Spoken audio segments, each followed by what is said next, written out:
No ar, Faixa Livre, rádio jornalismo de verdade, a informação de primeira qualidade, a interpretação e os comentários das notícias, entrevistas, o contraditório.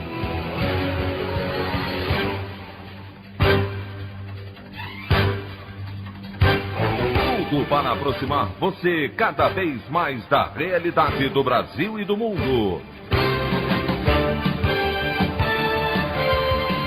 Apresentação: Anderson Gomes. Presidente dos Estados Unidos, Donald Trump, recebe alta hospitalar e seguirá tratamento para a Covid-19 na Casa Branca. Ministro do Supremo Tribunal Federal, Luiz Fux, marca para a próxima quinta-feira julgamento que vai decidir se Jair Bolsonaro pode prestar depoimento por escrito ou deve comparecer à Polícia Federal em caso de suposta interferência no órgão. Equipe econômica do governo busca entendimento em reuniões para viabilizar programa Renda Cidadã. Essas e outras notícias na edição desta terça-feira, 6 de outubro do ano de 2020 do programa Faixa Livre. O comentário de Anderson Gomes.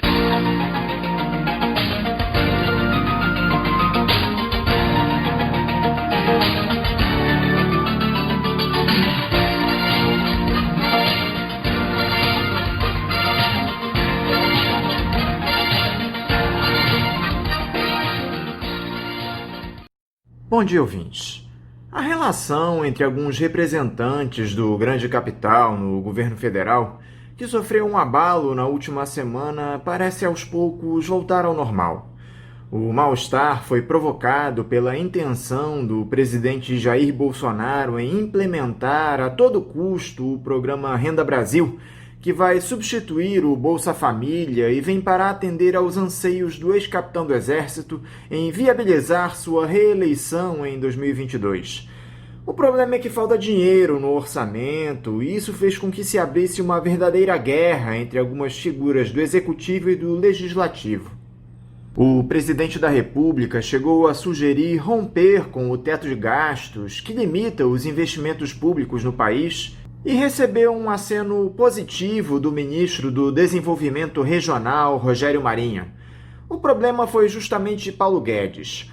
Como ultraliberal que é, o titular da pasta da economia condenou essa possibilidade e defendeu a rigidez no controle dos dispêndios da União, classificando a hipótese de desconsiderar a Emenda Constitucional 95 como irresponsabilidade e uma medida para ganhar eleições. Pois bem, ontem Jair Bolsonaro reuniu o presidente da Câmara, Rodrigo Maia, que também teve seus atritos com Paulo Guedes, e o próprio Rogério Marinho, além do relator da chamada PEC emergencial no Congresso, o senador Márcio Bittar, do MDB do Acre, para um café da manhã no Palácio da Alvorada com a intenção de aparar arestas. O deputado defendeu mais uma vez essa excrescência que é o teto de gastos e disse que a prioridade é resolver a situação fiscal do país. Só assim, segundo o parlamentar, seria possível encontrar uma solução para se conseguir recursos ao Renda Cidadã. Maia se reuniu também com o ministro da Economia na noite de ontem, em um jantar articulado pelo interminável senador Renan Calheiros, do MDB de Alagoas, sempre envolvido nos debates mais rasteiros da República, para encerrar o que o presidente da Câmara chamou de cotoveladas com Guedes e ajustar uma proposta que venha a contemplar os interesses tanto do capital hegemônico como os do ex-capitão do Exército. Está muito claro que eles vão se entender. O objetivo desse pessoal é um só: concentrar cada vez mais o dinheiro do nosso país nas mãos de poucos privilegiados, retirando ou remanejando verbas de onde for preciso. Para que Bolsonaro siga sendo o representante desses interesses, naquele tal do grande acordo nacional com o Supremo, com tudo, já verbalizado, ainda que em outras circunstâncias, no diálogo clássico entre Romero Jucá e Sérgio Machado, não há a menor dúvida de que o governo vai propor, com o aval do Congresso, tirar dinheiro da saúde, da educação, de qualquer tipo de política pública que defenda o trabalhador brasileiro assalariado, como já foi feito em uma série de outras ocasiões. Cabe a nós, aqui no Faixa Livre, continuar na denúncia a todos esses episódios, cobrando da oposição uma atuação firme para que o povo brasileiro não siga à mercê desses que há décadas entregam nossas riquezas e ampliam cada vez mais a base da pirâmide social no nosso país. A opinião do Faixa Livre. Bandeirantes, 1360. Estamos apresentando Faixa Livre. Voltamos a apresentar Faixa Livre. Estamos de volta, ouvintes, com o início da edição de hoje do programa Faixa Livre, que tem na sua produção a jornalista Celeste Sintra, auxiliada pela também jornalista Natália Moraes, tendo no comando do áudio o Francisco. Meu bom dia a todos. E meu bom dia também a você, que pode aqui participar nos enviando mensagens eletrônicas para o endereço ouvinte@programafaixalivre.com.br ou ainda registrando suas participações diretamente nas nossas redes sociais. No Facebook, nossa página é o Programa Faixa Livre. No Twitter e no Instagram, para deixar o seu recado, basta seguir os perfis @PGMFaixaLivre. Lembrando que as participações por telefone estão inviabilizadas, pois durante o período da pandemia do novo coronavírus, nosso programa está sendo gravado no dia anterior à sua veiculação. Pedimos desculpas aos nossos ouvintes que costumam interagir conosco desta forma, mas foi a maneira encontrada pela equipe do Faixa Livre para mantê-los informados sobre o que acontece no país e no mundo com essa nossa visão crítica e, ao mesmo tempo, preservando a saúde dos profissionais que levam o programa ao ar. O Faixa Livre pode ser acompanhado também pelo nosso aplicativo para celulares com sistema operacional Android. O nome do aplicativo é Programa Faixa Livre. Os ouvintes também têm acesso à transmissão pelo nosso site, o www.programafaixalivre.com.br, ou pela página da Associação de Engenheiros da Petrobras, a AEPET, uma das nossas entidades patrocinadoras, no www.aepet.org.br. Para quem perdeu alguma das edições ou quer ouvir novamente o Faixa Livre, os áudios das entrevistas e editoriais estão disponíveis no nosso podcast, nos aplicativos Spotify, Deezer e Castbox. E dando início às nossas entrevistas, eu cumprimento o professor de História Contemporânea da Universidade Federal Fluminense, a UF, Daniel Arão Reis. Daniel Arão, bom dia. Bem, em primeiro lugar eu queria agradecer o convite do Faixa Livre. Sempre é um prazer estar aqui conversando com vocês e debatendo os problemas e as alternativas que se colocam para as esquerdas democráticas. Daniel, eu quero te agradecer por mais uma vez você dialogar conosco aqui no Faixa Livre.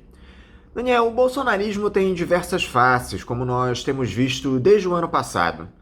Nos últimos tempos, o presidente da República acabou novamente deixando claro uma dessas faces, que ele tentou a todo custo esconder durante as eleições, que é a do pragmatismo. Como político que é, o Jair Bolsonaro tem feito algumas sinalizações importantes. A primeira delas foi a defesa desse programa de transferência de renda para substituir o Bolsa Família, que deve se chamar Renda Cidadã. O ex-capitão do Exército percebeu os benefícios eleitorais que esse tipo de iniciativa traz, vide o auxílio emergencial que catapultou sua popularidade. Não por acaso ele já avisou que quer mais 6 bilhões e 100 milhões de reais do orçamento para obras de infraestrutura por todo o Brasil, em especial na região Nordeste, seu principal foco nos últimos tempos. Se fosse por ele, Bolsonaro mandava esse absurdo que é o teto de gastos às favas. Eu gostaria que você comentasse essa postura mais pragmática do Jair Bolsonaro na tentativa de se capitalizar politicamente em busca da renovação do seu mandato, Daniel. Você esperava esse tipo de posicionamento dele? Respondendo à sua pergunta, não esperava essa reviravolta do Bolsonaro. É claro que o governo Bolsonaro, desde o início, evidenciou um nível muito alto de improvisação. E isso se devia a dois aspectos. Primeiro, ele não esperava ser eleito. foi uma surpresa para toda a sociedade brasileira e inclusive para ele. É um fenômeno que ocorreu também com o Trump, né? Ele não esperava ser eleito, então isso já é uma marca que conduz a uma certa desorientação, a uma certa balbúrdia. E em segundo lugar, um outro aspecto, o Bolsonaro formou uma frente muito heterogênea para governar. Então isso ficou muito claro desde o início e disso resultou uma série de turbulências e contradições, levando a quantidade, né? Basta a gente ver o número de ministros que o Bolsonaro já teve, sem falar nos cargos de primeiro e segundo escalão, variando enormemente. Então, isso revela essas condições, né? Heterogeneidade e improvisação. Agora, o fato é que havia, nesse contexto, uma perspectiva de que o Bolsonaro iria ter uma trajetória de um autoritarismo puro e duro. E isso se manifestou claramente ao longo de todo o ano passado. Mas a partir de um certo momento, ou porque as bravatas se esgotaram, ou porque as bases que ele esperava para um autogolpe não lhe foram fiéis ou não lhe deram a segurança que ele julgava indispensável, e isso fez com que, sobretudo a partir do mês de junho, com o agravamento do cerco sobre a sua família e sobre seus filhos, principalmente, estou me referindo naturalmente ao cerco judiciário, o Bolsonaro começou a executar, né, um processo de uma reviravolta, né, que o levou a constituir no Congresso uma frente mais sólida, mas com base em partidos que tem toda uma trajetória ancorada no toma lá e dá cá, coisas que o Bolsonaro criticou de maneira muito contundente em toda a sua vida política e em toda a sua campanha eleitoral. Por outro lado, também no contexto da pandemia, o ultraliberalismo do Guedes se enfraqueceu muito em todo o mundo. Está havendo um consenso de que é necessário pesados investimentos estatais para superar a crise econômica resultante da pandemia, e tudo isso, então, o levou a fortalecer dentro do governo uma certa tendência estatista, que é representada pelos generais e pelo ministro do Desenvolvimento Regional, o Marinho, né? Então, isso tudo está mostrando que o governo está entrando numa segunda fase, em que, sem abandonar suas perspectivas autoritárias, ele passa a definir novos horizontes, né? E isso precisa ser analisado. Eu tenho, nos meus artigos feitos sobre o bolsonarismo, dito que ele é uma proposta autoritária em formação, o que deriva de tudo isso que eu acabei de dizer. Então, eu acho que ainda são muito indecisas as perspectivas de futuro, mas tudo indica que a guinada dada a partir de junho não foi algo que vai ser revertido rapidamente. Ao contrário, eu penso que o Bolsonaro realmente entrou numa nova etapa do seu governo. Só que o Bolsonaro tem um belo de um abacaxi para descascar, Daniel, que é de onde ele vai tirar dinheiro para financiar o tal do Renda Cidadã. Os técnicos do Ministério da Economia queriam remanejar recursos do Fundeb e dos precatórios da União mas a reação tanto do mercado quanto do Rodrigo Maia, presidente da Câmara, foi a pior possível, e a ideia parece que foi deixada de lado. Diante da escassez de recursos do orçamento, Daniel, e de todos os interesses que ele precisa atender, você acha que o Bolsonaro colocaria em risco o seu mandato e atropelaria a emenda constitucional 95? Eu não penso, dentro das novas circunstâncias, da nova etapa em que o governo entrou, se existe um grão de verdade nessa afirmação, eu não penso que o Bolsonaro vai descumprir o teto de gastos. Mas há opções. Há opções, porque essa proposta dos precatórios e do Fundeb já foi abandonada. Nasceu morta.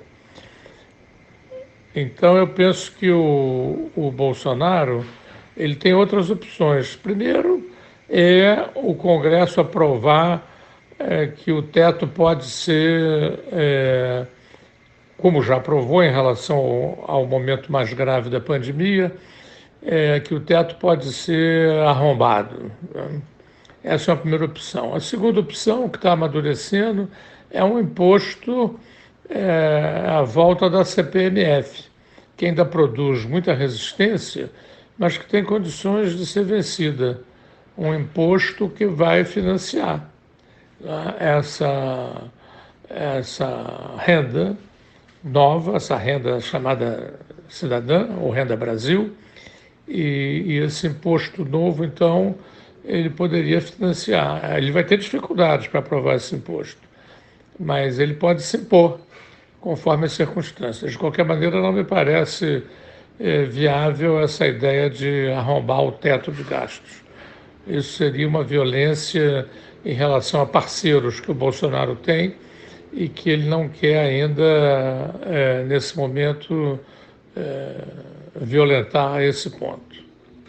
Agora, caso isso de fato se concretize, o Bolsonaro rompa com o teto de gastos, Daniel, qual você acha que será a reação dos partidos da dita esquerda que sempre combateram essa proposta aprovada pelo Congresso?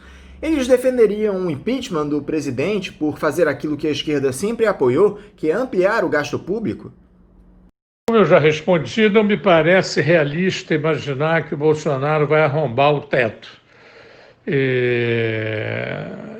Vai haver alguma negociação aí à brasileira, né? Essa coisa de ou uma aprovação de prorrogar a situação de emergência ou o imposto, né? E, evidentemente, que seria uma inconsequência imensa das esquerdas democráticas entrarem com um projeto de impeachment caso ele arrombe, nessa hipótese que eu acho improbabilíssima, que ele arrombe sem autorização o teto de gastos. Isso, a meu ver, é muito improvável. O que eu acho que as esquerdas democráticas deveriam fazer é propor o impeachment baseado no plebiscito revogatório. Eu acho que esse impeachment aprovado por Congresso é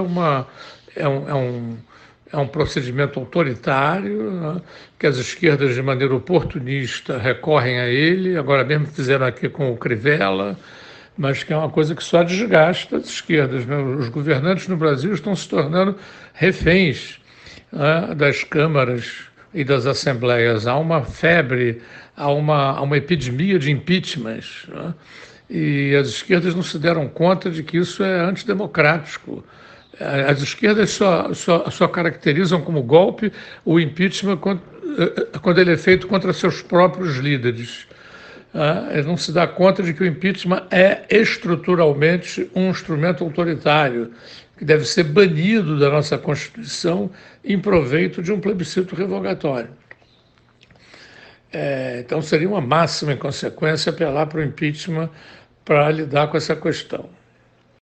Outro sinal de que o Bolsonaro tem buscado atuar mais no campo da política, Daniel, foi essa indicação do desembargador Cássio Nunes para assumir a vaga do ministro Celso de Mello no Supremo Tribunal Federal, que vai se aposentar no próximo dia 13.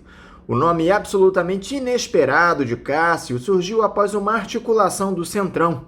O senador Ciro Nogueira, do PP, teria indicado o desembargador, que contou com o apoio também do filho do presidente, o senador Flávio Bolsonaro. Além de tudo, Cássio é natural do Piauí, e isso acaba se tornando também um aceno para a região Nordeste. Você gostou dessa indicação do Cássio Nunes, Daniel? Como você disse, foi uma indicação inteiramente inesperada. As bases do Bolsonaro, inclusive, estão nervosas, criticando o presidente, uma boa parte delas, né? Bem, então, esse homem, tudo indica que seja... tem uma trajetória que é muito comum na sociedade brasileira, que é aquele homem que acredita que se coloca de acordo com o último interlocutor. É um cara que transita em áreas as mais diferenciadas e já fez acordos com Bolsonaro, que são acordos relativamente instáveis, né? Já visto o fato como o PT também andou nomeando ministros, imaginando que podem contar com o apoio deles permanentemente, né? ou confiar em suas promessas. O ministro do Supremo Tribunal Federal, ele pode fazer muitas promessas antes de ser escolhido, mas depois de escolhido, ele é inamovível, então ele vai fazer o que ele bem entender. A trajetória desse homem, o que, a meu ver, lhe deu maiores possibilidades de ser indicado pelo Bolsonaro foi a sua perspectiva anti-Lava Jato. Tá? Ou seja, ele está ali na turma dos garantistas, as pessoas que, os juízes, os ministros, que levam em conta a necessidade de observar todos os preceitos legais para condenar alguém. Então, eu penso que ele vai reforçar esse time lá no Supremo Tribunal Federal. Eu desconheço esse homem, mas pelo que tudo indica, né, ele era um desconhecido. Né? Ele, inclusive, parece que batalhava a indicação dele para o Supremo Tribunal de Justiça e não para o STF. Né? Então, foi uma manobra aí do Bolsonaro que fortaleceu o Bolsonaro na sua âncora centrista, também ampliou o seu diálogo com os ministros garantistas do Supremo e foi uma estocada severa na ala lavajatista, que foi um dos esteios da eleição do Bolsonaro, e desde a queda do Moro, isso deixou de se verificar. Mas esse aceno político do Jair Bolsonaro não pegou nada bem para a sua base mais ideológica, Daniel. Houve uma chuva de críticas ao presidente nas redes sociais, daqueles seus apoiadores conservadores que queriam um ministro terrivelmente evangélico no Supremo. O ex-capitão do Exército prometeu que sua próxima indicação, no ano que vem, com a aposentadoria de Marco Aurélio Mello, do STF, vai agradar a ala mais radical da sua militância. Esse desgaste provocado pela indicação do Cássio Nunes pode trazer problemas ao Bolsonaro na sua base, Daniel? A indicação do Cássio já está provocando, já está suscitando uma revolta muito grande nas hostes bolsonaristas. Há pessoas, inclusive, que acham que ele pode voltar atrás ainda. Eu considero que isso, acho que ele já passou do ponto de não retorno para voltar atrás. Ele está sendo acusado há empresários que registraram que é a hora de desembarcar do governo, que o governo está traindo os seus compromissos, o charlatão lá da Virgínia já declarou também que ele é um ingrato ao fazer o que fez, de sorte o dispositivo que mede os twitters, né, o Arquimedes, segundo saiu hoje na imprensa, detectou um pouco mais de 50% de protestos no campo do Bolsonaro. Né? 49% de apoios, mas muitos deles, inclusive, constrangidos, dizendo coisas do tipo: o homem sabe o que faz. mas a maioria contra, né?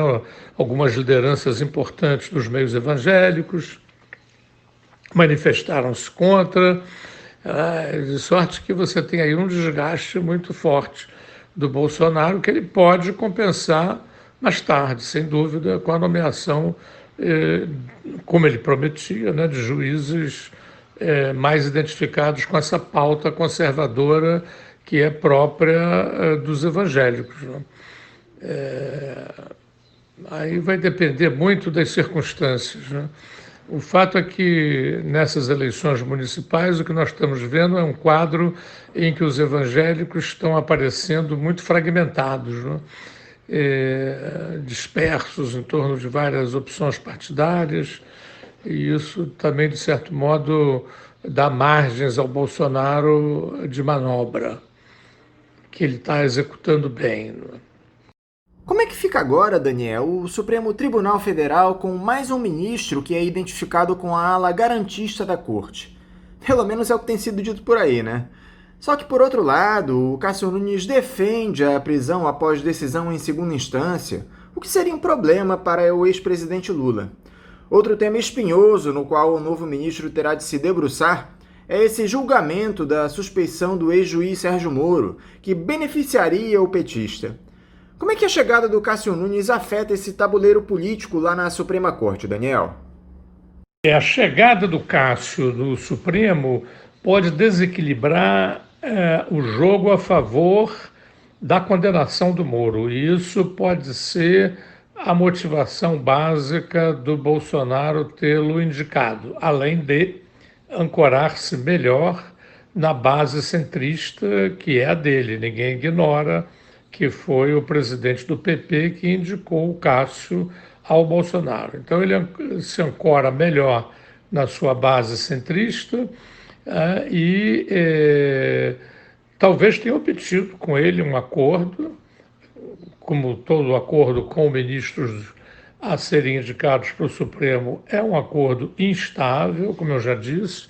Em todo caso, pode ser que ele tenha ganho um acordo na condenação do Moro, porque isso se tornou o grande interesse do Bolsonaro e que talvez esteja por trás da nomeação do Cássio. É realmente condenar o Moro. O Moro ficou bastante desgastado com o trabalho da Intercept, porém, em áreas mais conservadoras, esse desgaste foi contornado. No entanto, se viesse agora uma condenação pelo Supremo, o Moro se enfraqueceria muito como um candidato alternativo ao Bolsonaro. Eu acho que o Bolsonaro está pensando muito nos seus movimentos, na medida em que ele realmente está pensando fundamentalmente em se reeleger, tá? Então ele está pensando muito na possibilidade da candidatura Moro vir a ser uma sombra. A outra ideia é considerar os juízes inelegíveis durante um certo período de tempo depois deles terem abandonado o seu exercício, o exercício da magistratura. Esse é um outro golpe que vem sendo urdido aí e que, caso se concretize, também inviabilizaria uma candidatura eventual Moro. Então, vamos observando, né? Eu citei mais cedo o Rodrigo Maia, Daniel, e parece que a relação entre o presidente da Câmara e o ministro da Economia, Paulo Guedes, azedou de vez. Logo eles, que estavam até pouco tempo se entendendo muito bem nesses planos ultraliberais que ambos alimentam. O último imbróglio surgiu depois de o deputado dizer que o posto Ipiranga do Jair Bolsonaro teria interditado a reforma tributária. O ministro respondeu afirmando que existem boatos de que o parlamentar fez um acordo com a esquerda para travar as privatizações. Só que a discussão não parou por aí. Em sua tréplica, o Rodrigo Maia chamou o Paulo Guedes de desequilibrado. Você acha que esse embate entre eles é para valer, Daniel, ou é tudo jogo de cena? Eu diria que não é nem jogo de cena, nem é para valer. Eu penso que aí você tem um embate de personalidades que tem um programa comum, porém não conseguem se entender porque estão consumidos pelas labaredas da fogueira das vaidades. Isso se faz muito por causa do Guedes, né? Porque o Maia é um político profissional, é um homem acostumado às idas e vindas, às manobras, às operações camufladas. É um homem que tem uma grande capacidade de discussão, enquanto que o Guedes não. O Guedes sempre foi um homem ligado à especulação financeira, individualista, e ele, desde o início do governo Bolsonaro, evidenciou dificuldade muito grande em discutir, em conceder, em zigue-zaguear, barganhar, negociar, o que são aspectos importantes do ponto de vista de quem quer aprovar um programa numa democracia representativa, por mais precária que ela seja, como é a nossa. Então eu vejo esse embate aí como um embate de egos, né? Um embate de egos sem grande relevância, porque, na verdade, o programa liberal na sua integralidade, é algo de comum, é algo compartilhado pelo Guedes e pelo Maia. Então é uma inconsequência política eles ficarem aí se agredindo mutuamente. E quem leva vantagem nessa disputa, Daniel? Apesar de o Bolsonaro prestigiar o Paulo Guedes sempre que pode, ele depende do Congresso para aprovar as principais demandas do governo. Você vê riscos aí para o ministro da Economia? A verdade é que o programa ultraliberal do Guedes, ele, nesse contexto da pandemia, sofreu um baque forte. Hoje você tem uma conjuntura internacional marcada por uma bipolarização em crescimento entre os Estados Unidos e a China. Qualquer um dos dois candidatos lá nos Estados Unidos que seja eleito, o Trump ou o Biden, qualquer um deles vai manter um processo de crescimento da tensão com a China. E, do outro lado, o presidente da China também, o Xi Jinping, é um homem que não está aparentando nenhuma disposição a ceder na queda de braços. Então você tem esse processo de tensão, alguns já falam numa nova Guerra Fria, isso de um lado. De outro lado, o buraco aberto pela pandemia é muito fundo, e as economias, para serem reconstruídas, isso já está visível nos Estados Unidos, na Europa, na Rússia, na própria China. A Rússia e a China sentem isso menos porque já eram governos altamente autoritários e estatistas. Mas na Europa e nos Estados Unidos, onde as propostas liberais eram amplamente hegemônicas, o que nós estamos vendo é um recuo geral. É preciso investir, é preciso regular para sair desse buraco, essa crise econômica monumental. Muitos estão dizendo com razão que é pior do que a de 29.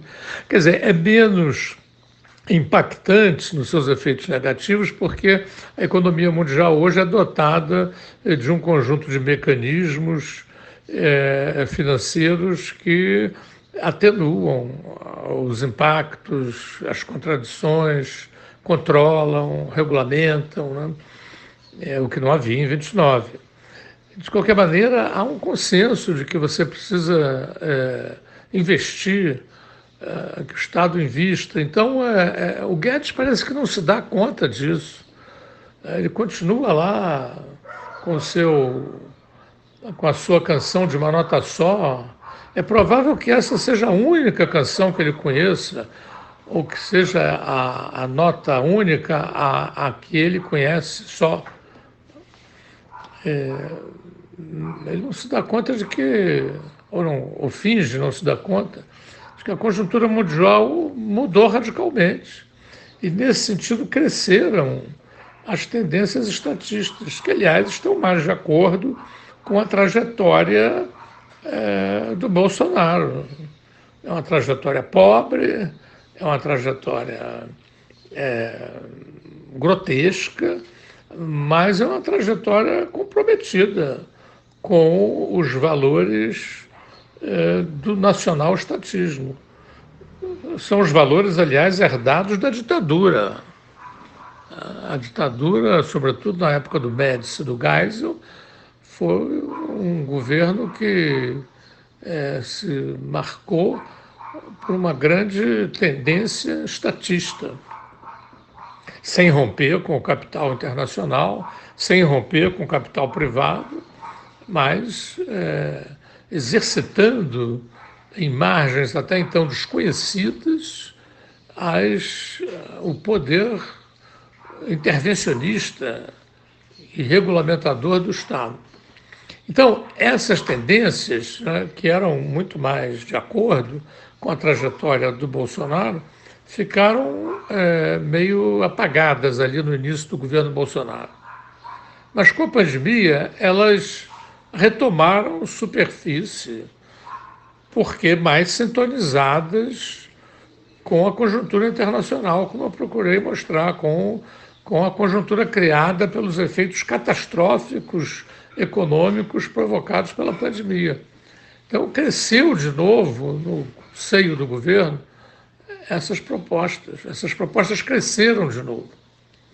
Então, e elas são lideradas pelos generais e pelo Marinho, tá? Entre outros, pelo Tarcísio também. Então, você tem um quadro hoje mais favorável a essas tendências estatísticas. E o Guedes, que era antes, como o Moro, né, é considerado um ministro indemitível, né, que não podia ser demitido. No início do governo Bolsonaro se dizia muito que ele tinha cometido uma imprudência, nomeado ministros que ele não poderia demitir. Bom, um já saiu, né? E o outro está muito enfraquecido. A grande mídia liberal, que se opõe ao Bolsonaro, ela está esperneando muito, tá? E criticando muito essa deriva estatista do governo Bolsonaro. Mas, inclusive, às vezes se permite até criticar o próprio Guedes, né? Porque o próprio Guedes, que fala muito em reforma tributária, em privatizações, etc., ele não manda um plano coerente de privatizações e de reforma tributária para o Congresso. E ele não manda não porque não queira, porque não as tenha preparado, porque o Bolsonaro e os ministros da Casa, como se diz, os da Casa Civil e os da articulação política, que são os generais, estão segurando. O compromisso dessas chefias militares com o programa ultraliberal é muito relativo. Então, a gente deve esperar aí um prosseguimento dessa operação de fritura do Guedes e até o seu eventual demissão. Ele é muito agarrado, né? E parece que ele gostou, né, de exercer o poder. Não sei qual é a linha vermelha que ele traçou a partir da qual ele deve sair do governo. O Bolsonaro também parece que não está interessado em demiti-lo. Vai fritando. Mas ele já hoje está longe de ser aquele super-ministro que não podia ser demitido. Para encerrar, Daniel, o presidente dos Estados Unidos, Donald Trump, foi diagnosticado com a Covid-19 na última semana, logo após o primeiro debate das eleições presidenciais com Joe Biden. Ele até chegou a ser hospitalizado e recebeu oxigênio por conta de uma dificuldade em respirar. Na tua análise, Daniel, como é que essa infecção do Trump pelo novo coronavírus, logo ele, que é um dos líderes mundiais negacionistas em relação à doença, pode influenciar no cenário eleitoral lá nos Estados Unidos? Isso é uma vantagem para o seu adversário do Partido Democrata? Olha, ainda não está muito claro, segundo as pesquisas já feitas, qual vai ser o resultado desse episódio em termos eleitorais.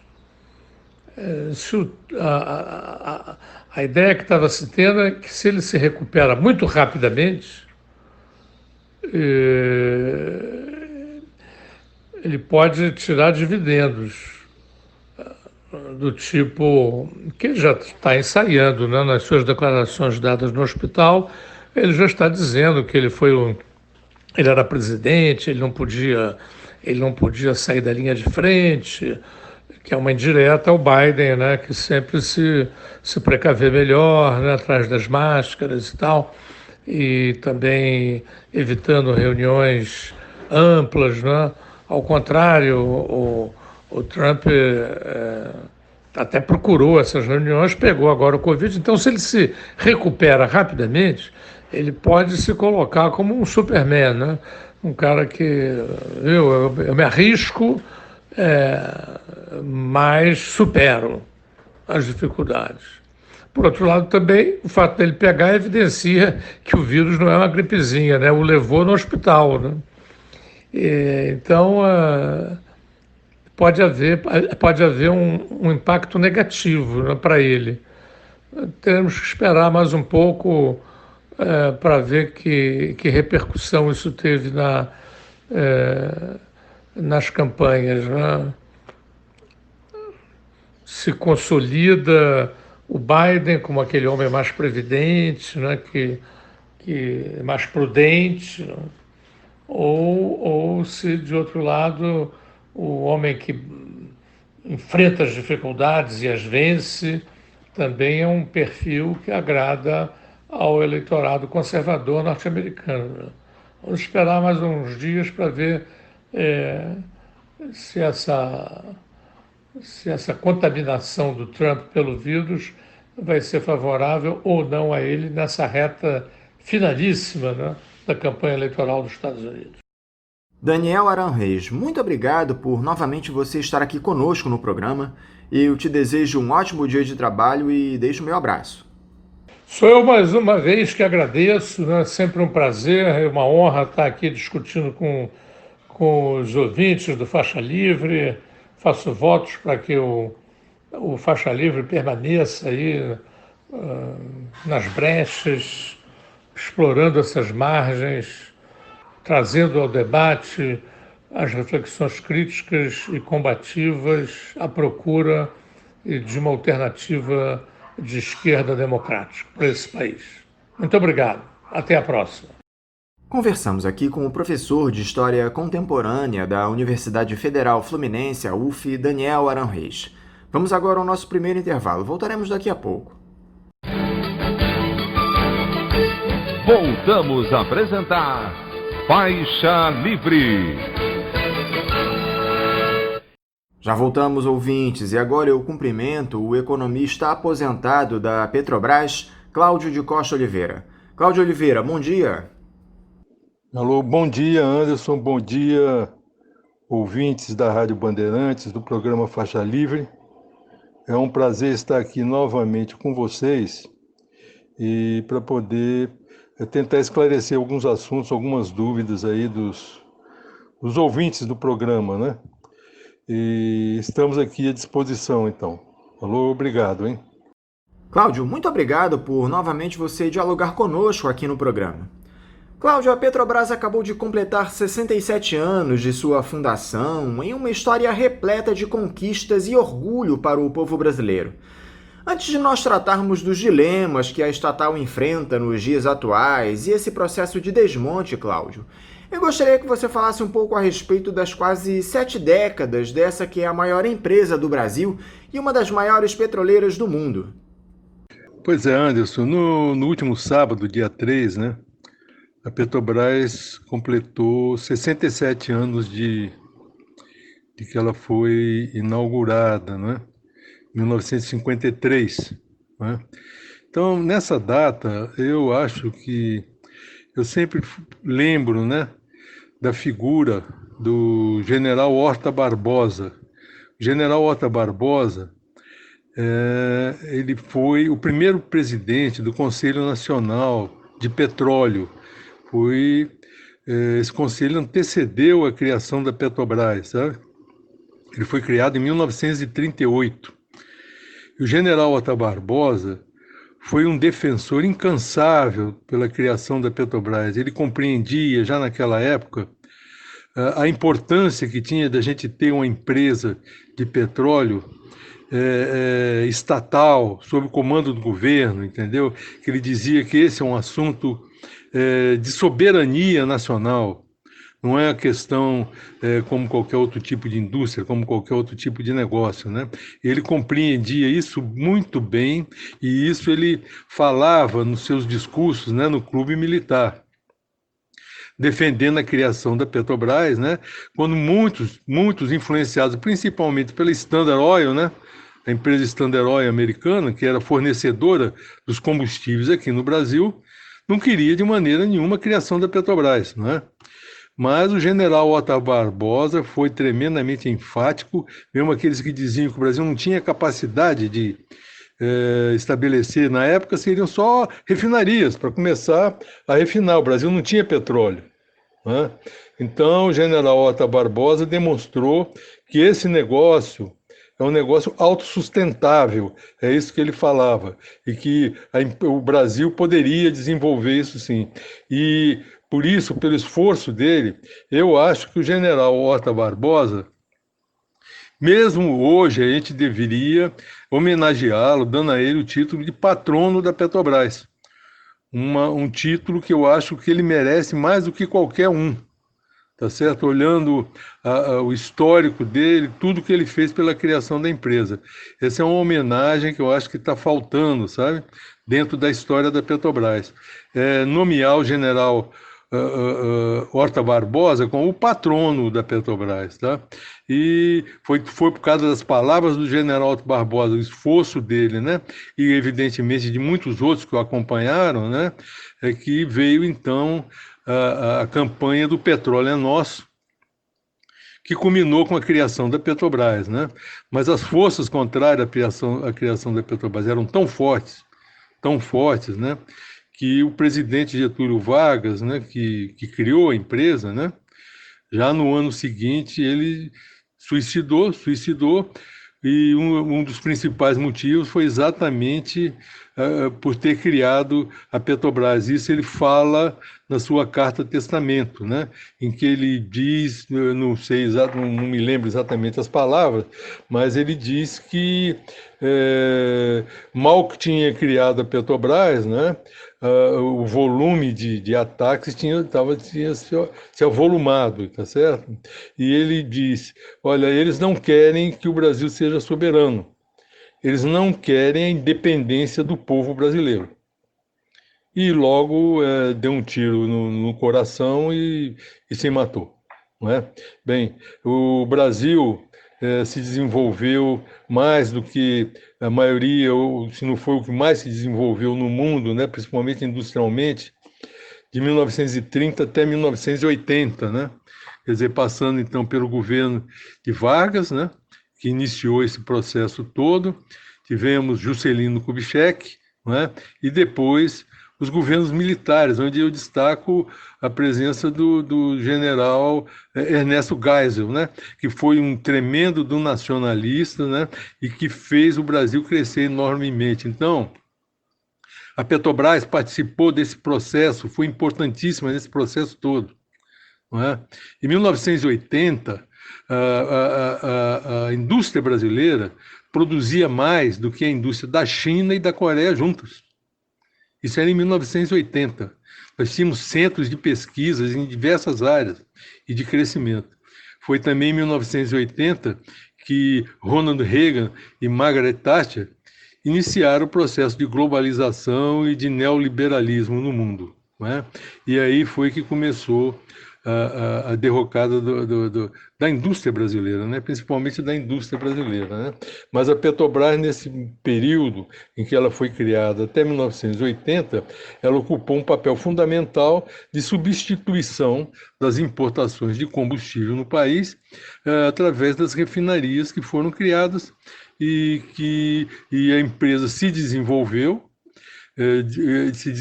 tecnologicamente e cresceu com as suas próprias pernas, sem a necessidade de ajuda de governo, cresceu sozinha, demonstrando que aquilo que o general Horta Barbosa tinha dito era verdadeiro. Aquele era um negócio autossustentável, né? Só que a empresa depois começou a pesquisa no mar, né? Culminando com a descoberta lá em Campos, e que posteriormente viemos a descobrir, Petrobras veio a descobrir as reservas do pré-sal, que as maiores reservas de petróleo descobertas no mundo nos últimos 30 ou 50 anos, não sei. Então, isso aí trouxe uma pressão enorme para cima da empresa, né? De interesses internacionais, interesses de outras empresas, e que levaram à situação que a empresa chegou hoje, né? De que foi tomada a administração da empresa por pessoas ligadas a interesses externos, né? E que estão, infelizmente, né? Levando a empresa para uma situação de que provavelmente de difícil retorno, tá certo? Quais os desafios que você enxerga para a Petrobras nos próximos anos, Cláudio, diante de todos esses ataques que a estatal vem sofrendo? Ô Anderson, eu vejo a Petrobras hoje como um organismo em que se instalou um câncer e que está em processo de metástase, né? Está evoluindo para destruir o corpo, né? E, infelizmente, a maioria dos brasileiros não percebem isso, né? São muito poucos os que estão percebendo da importância, ou até reconhecem a importância da empresa e as consequências disso para o país, né? Mas ela está numa situação que eu vejo muito pouco esperança. A gente vai até desanimando de tanta luta, né? Mas as esperanças são poucas, mas vamos continuar lutando, tá entendendo? Porque de uma hora para outra pode ocorrer mudanças importantes e a gente poder reverter essa situação, mas a gente sempre acredita, né? Sempre tem uma luz, alguma coisa, alguma esperança de que as coisas possam se reverter. Mas a situação é muito grave e eu não tenho poucas esperanças, ok? Eu queria falar sobre um tema que nós já chegamos a comentar aqui no programa com você, Cláudio, mas eu acho importante nós deixarmos isso claro para a audiência do Faixa Livre. Como é que anda a situação financeira da Petrobras? O governo vive batendo na tecla de que esse programa de desinvestimento é necessário para sanar as contas da empresa, mas me parece que não é bem assim. É necessário vender ativos para que a Petrobras dê lucros, Cláudio? A Petrobras não precisa de vender ativo nenhum para ter uma situação econômica ou financeira confortável, entendeu? Então, toda essa propaganda, essa conversa que é lançada aí para necessidade, como essa imperiosa necessidade de venda de ativos da empresa, eles pretendem realmente vender ativos, reduzir os investimentos para sobrar o máximo de dinheiro para pagar dividendo. É essa que é a política desse povo, desse pessoal que estão na administração da empresa. É pagamento de dividendo para atender o mercado financeiro para o qual eles trabalham. Não é para a Petrobras. Ninguém está ali preocupado no desenvolvimento da Petrobras, no crescimento da Petrobras. O objetivo é pagar o máximo de dividendo possível, né? Então a Petrobras vende ativos para pagar dividendo. Tá certo? Então, essa é a política de empresas, né, que estão em decadência, né, como a Chevron, a Exxon, que entraram nessa corrente de só pagar dividendo e tirar o interesse da empresa, né? É por isso é que hoje as maiores empresas de petróleo do mundo, as 5 maiores empresas de petróleo do mundo, são todas estatais, de capital fechado. Eles não pagam dividendo nenhum, eles só reinvestem nas empresas. É esse que é o sentido. E é isso, é assim que a Petrobras está atuando. Eu já escrevi diversos artigos, né, questionando. Afinal de contas, a Petrobras está aí para atender o mercado financeiro ou para atender o Brasil? Se é uma estatal, deveria ser para atender o Brasil, não é verdade? Mas não. Ela está trabalhando fortemente e sempre na direção de atender o mercado financeiro. E parece que ninguém percebe isso. Entende? Então não há necessidade nenhuma de venda de ativo para a estabilidade do negócio. Na verdade, todos os ativos que eles venderam estão causando sérios problemas. Eles é que estão causando hoje problemas de redução da receita da empresa, né? Principalmente, você veja a venda de uma BR distribuidora, do controle de uma BR distribuidora, a segunda maior empresa do país. Como é que se vende uma empresa dessa, o controle de uma empresa dessa, sem haver reação nenhuma, nem da população, nem nada? Quer dizer, todos aceitam a coisa passivamente, não é? Uma empresa dessa. Então, isso é tudo uma mentira que é colocada, né? E que quem for analisar lá os números, olhar corretamente, vão verificar que não tem sentido nenhum, tá? Por falar em desinvestimento, Cláudio, o Supremo Tribunal Federal, na última semana, lamentavelmente atendeu aos anseios dessa gestão privatista do governo federal e permitiu a venda das refinarias da Petrobras sem a necessidade do aval do Congresso Nacional, pelo placar de 6-4. Como é que você recebeu essa decisão do STF, Cláudio? Parece que você já estava prevendo isso, não é?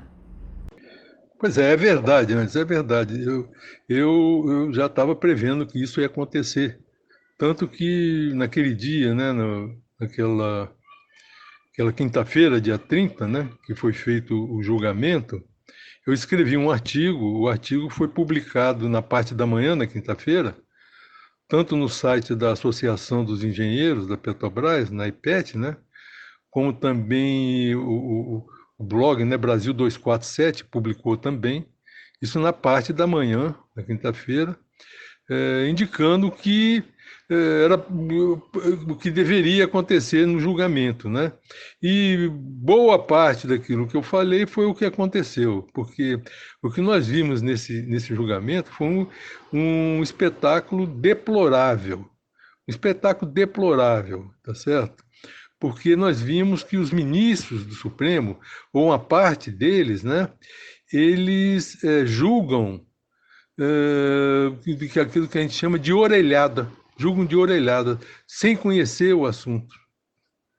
Isso é gravíssimo, né? Numa Suprema Corte, um ministro colocar argumentos sem base nenhuma, sem conhecimento nenhum, isso é um absurdo, não é? E eu penso que mostra uma incompetência total para o cargo, né? Então, existia no século XVI, existia um poeta e pensador espanhol chamado Francisco de Quevedo. Ele dizia que aquele que julga pelo que ouve e não pelo que entende é orelha e não juiz, tá certo? Então, acho que daí que veio esse termo de decidir ou falar por orelhada, né? É aquele que fala ou julga sem entender o que está julgando, simplesmente porque ouviu dizer. E foi isso que, infelizmente, nós vimos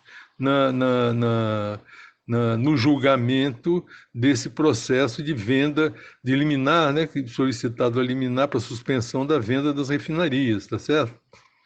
Eu vi lá ministros, né, apoiando argumentos que foram colocados principalmente pelo advogado da Petrobras, né, por exemplo, dizendo que o valor que das refinarias está sendo vendido representava muito pouco do imobilizado da empresa, né, do ativo. Ora, mas então eles não analisam nenhum aspecto de contabilidade, eles não sabem nada, né, sobre como é que é feita a contabilidade das empresas, né, para saber que essas refinarias estão totalmente depreciadas, elas não têm mais valor nenhum lá dentro do ativo da empresa, porque estão totalmente depreciadas. A própria Arrelan, que é a refinaria lá da Bahia, Landulfo Alves, né, ela completou recentemente 70 anos de existência. Não é? Então, vocês vejam bem, essa empresa está totalmente depreciada. Não é? Então não tem de ter valor nenhum lá não. Se elas forem vendidas, o valor que vai ser vendido vai ter tudo lançado como lucro da empresa. Né? E naturalmente para depois pagar dividendo. Essa que é a intenção deles, não é verdade? Então, aí, como é que um ministro vai lá e joga um argumento como esse, né? Outro aspecto, né, que foi lançado é de que a venda das refinarias estaria sendo feita para fazer investimentos em áreas mais produtivas. E os ministros falaram isso, tá certo? Sem ter conhecimento nenhum, sem tentar fazer análise nenhuma da empresa, né, para saber como é que está o plano de negócio da empresa e o que é que está sendo feito. Não é? E, na verdade, o plano de negócio da empresa prevê, sim, venda de ativos, né, desinvestimento, mas com o objetivo de pagar dividendo, e não de fazer investimento. Tanto que eles vão alterar agora esse plano, porque com a redução do preço dos ativos, a redução do preço do petróleo, eles vão ter de refazer, não é? E isso vai reduzir a geração de caixa. E o novo plano vai aumentar o volume de venda de ativos e reduzir mais ainda os investimentos. Para quê? Para sobrar valor para pagar investimento, para pagar dividendo, desculpe. Tá certo? Então, como é que os juízes não verificam isso, né?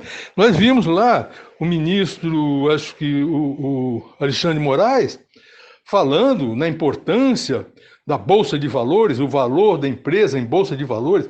Ora, o que ele entende desse assunto de Bolsa de Valor? Bolsa de Valor é um cassino onde as pessoas vão jogar. E quem comanda aquilo lá é a Banca Financeira Internacional. Os interesses da Banca Financeira Internacional, não é? Então isso não tem nada a ver com o crescimento da empresa, o desenvolvimento da empresa. A única coisa que a Bolsa de Valor quer da empresa é exatamente os dividendos, é isso que eles estão lá. Hoje estão entregando para a empresa. Não interessa para eles se a empresa morrer, se a empresa acabar. Eles não querem nem saber, eles querem saber do dividendo, tá certo? Então como é que se vincula uma coisa dessa para tomar uma decisão desse tipo, né? Ou então, de se falar, como o advogado da Petrobras disse, que a Petrobras em 2019 fez o maior investimento de todas as petroleiras do mundo. Me parece que, primeiro, quando ele fala em todas as petroleiras do mundo, provavelmente ele está se referindo a essas conhecidas, né? Shell, Esso, British Petroleum, mas essas não são as maiores petroleiras do mundo. As maiores petroleiras do mundo são a da Arábia, da China, da Rússia, né? do Kuwait. Esses são as maiores petroleiras do mundo e são todas estatais. Eles não vão ir lá saber quanto que elas investiram, porque elas não divulgam. Tá certo? Então, primeiro ele disse que a Petrobras em 2019 investiu 24 bilhões de dólares. O que não é verdade, a Petrobras investiu 8 bilhões de dólares. Porque hoje a Petrobras investe menos do que investia em 2005, antes da descoberta do pré-sal. Por que eles investem tão pouco? Ora, porque quanto menos investimento, mais recursos sobra para pagar dividendo, que é esse o objetivo deles, tá certo? Então, esses 24 bilhões que ele encontrou é porque ele somou o valor que a Petrobras pagou pelo direito de exploração do excedente da seção onerosa, que foram 15 bilhões, né? E é um valor que, inclusive, está registrado no balanço da empresa como ativo intangível. Isso não está nem no imobilizado da empresa. E o plano de negócio não prevê nenhum investimento nessa área. Quer dizer, qualquer empresa do mundo que tivesse comprado um direito de exploração de uma área dessa, estaria dentro do seu plano colocando pesados investimentos para explorar essa área. Olha, se eles comprarem esse direito e não vão investir, eles vão fazer o quê? Eles vão revender para pagar mais dividendo? Parece que é isso. E os nossos ministros lá decidem, né, e colocam esse tipo de opinião, não é, sem fazer uma análise da situação, com números colocados lá pelo advogado da Petrobras e outros, né, que teve lá um ministro que, inclusive, argumentou, falando em que os carros elétricos já estavam aí, está entendendo? Quer dizer, dizendo que tínhamos de vender o mais rápido possível, senão iam perder. Baseado em quê? Quer dizer, estão tomando decisões de orelhada. Infelizmente, isso é uma vergonha para o Supremo do país, que mostra a incompetência dos seus ministros. Infelizmente, é isso. O que mais nos chamou a atenção, Cláudio, foi que dos 6 votos favoráveis à privatização das refinarias da Petrobras, 4 foram dados por ministros indicados pelas gestões petistas no governo federal. Foram eles Carmen Lúcia, Dias Toffoli, Luiz Fux e Luiz Roberto Barroso. Te surpreende, Cláudio, que magistrados indicados pelo PT tenham atuado contra os interesses nacionais? Veja bem, Anderson, isso não me surpreende não, entendeu? Na verdade, todo esse processo de desmonte da Petrobras, né, de vendas de ativo, redução de investimento, isso começou no governo do próprio PT, no governo da Dilma, em 2015. Foi aí que foi dado início a esse processo, né? E parece que eles tentam esconder isso, como quem quer tapar o sol com a peneira, sabe? Mas não dá para tapar, porque a história está aí para demonstrar. Foi no governo Dilma, quando a Dilma nomeou o Levi para ser ministro, né? E o Bendini para ser presidente da Petrobras. Foi quando esse processo deu início, né? Eles paralisaram todos os investimentos da empresa. E o Bendini, ele soltou um plano de negócio em que, dos planos que tiveram de lá para cá, foi o que apresentava o maior volume de venda de ativos da história da empresa. O Bendini, no governo do PT, programava vender mais de 55 bilhões de dólares de ativos da empresa. E ninguém falou nada, ninguém lembra disso. Foi o próprio PT que fez. Quer dizer, esses ministros provavelmente estão seguindo a orientação do próprio PT, parece. Entendeu? Porque quem começou tudo isso foi o PT. Veja, o Bendini teve a coragem de criar na Petrobras uma gerência executiva de venda de ativos. Isso não existe em empresa nenhuma, em petroleira nenhuma do mundo, uma gerência para tratar de venda de ativos. Isso não é atividade da empresa, vender ativo. Mas virou atividade da empresa vender ativo. Veja bem, entendeu? Quer dizer, vendas de ativos acontecem, vende-se ativo, compra-se ativo, isso é uma atividade normal das empresas. Mas criar uma gerência só para vender ativo e fazer um plano vendendo mais de 55 bilhões de dólares de ativo da empresa, isso foi feito no governo do PT.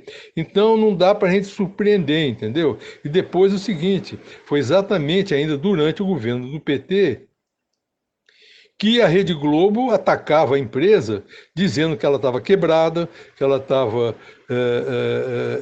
à beira da insolvência, não sei, com a dívida impagável, né? E isso aí, dona Mira Leitão, seu Carlos Alberto Kassendenberg, cansaram de falar. E nunca foram rebatidos. A empresa nunca se defendeu. Quer dizer, quando você vai para uma empresa dessa, né, e publica em jornais, na televisão e tudo mais, que a empresa está à beira da falência, tem uma dívida impagável, ora, quem primeiro se defende quem é a própria empresa, que pede um direito de resposta, né? e vai lá e mostra os seus números. E a Petrobras tinha todos os números para mostrar que isso era tremenda uma mentira. Na verdade, Miller Leitão e Carlos Alberto Sardenberg nunca apresentaram número nenhum. E o que isso causou? Quer dizer, junto com o problema da Lava Jato, né? E a Rede Globo colocando na tela da televisão, né? Em todas as casas dos brasileiros, aquele tubo de dinheiro, jorrando dinheiro de corrupção de dentro da Petrobras, não é? E, naturalmente, corrupção teve mesmo, quer dizer, tem de prender quem fez a corrupção, mas dizer que a empresa estava à beira da falência, incapaz de pagar, isso é uma tremenda mentira. Pelo contrário, a empresa estava muito bem financeiramente, sempre teve, nunca teve problema nenhum. É só olhar os números dela, velho. Está entendendo? Então o PT aceitou isso calado até hoje, né? E todo esse conjunto aí fez com que a opinião pública brasileira, o povo brasileiro, que sempre admirou a Petrobras, sempre admirou e respeitou os petroleiros, o esforço da empresa, passou a olhar a empresa como uma empresa que não servia para nada. Passou a desprezar a empresa, desprezar o petroleiro. Tá certo? Foi isso que o PT criou, já desde 2015. Não adianta tentar esconder. Então, hoje, o povo não defende mais a Petrobras. Acabou. Eles conseguiram acabar com isso junto com a Rede Globo. Junto com a Rede Globo. Não é? Trabalharam junto com a Rede Globo para destruir a Petrobras. E agora fingem que não tem nada a ver com isso, ora. Isso não é verdade. Eles têm de assumir e dizer as verdades, entendeu? Porque esses números da Petrobras, eles continuam expostos lá para quem quiser ir lá e ver, para verificar que era tudo mentira, não é? E vai verificar que o PT, o governo do PT, nunca defendeu a empresa. Então, por que os ministros nomeados por eles, você acha que iriam defendê-la, né? Ainda é possível deter de alguma forma, Cláudio, o anseio desses ultraliberais do governo que tentam desmontar a Petrobras? O que é necessário para que haja uma alteração nessa conjuntura? É o povo na rua? É uma ação mais contundente dos parlamentares comprometidos com o país? Eu te confesso que está difícil enxergar uma luz no fim do túnel. Realmente, Anderson, a situação é dificílima, né? Porque o povo não vai para a rua para defender a Petrobras com a informação que eles têm sobre a empresa, quer dizer, a mídia não mudou o discurso, né? Também em relação aos parlamentares, né? Os parlamentares que estão lá, principalmente teria de haver uma meia-culpa do PT, né? Assumir os erros, né? E mostrar a verdade da empresa, mas não acredito que eles vão fazer. Eles não vão fazer nada, eles vão deixar a empresa ser demolida, ser desmontada, acabar e não vão fazer nada. Eles só estão pensando em 2022, não pensam mais nada. Não interessa a eles a história da Petrobras, a importância deles. Interessa a eles só 2022, não é? E esse assunto teria de ser resolvido agora, né? Antes, né? Não pode esperar 2022, não, entendeu? A única coisa que eu vejo, e é uma coisa muito pessoal, porque eu participei disso, né?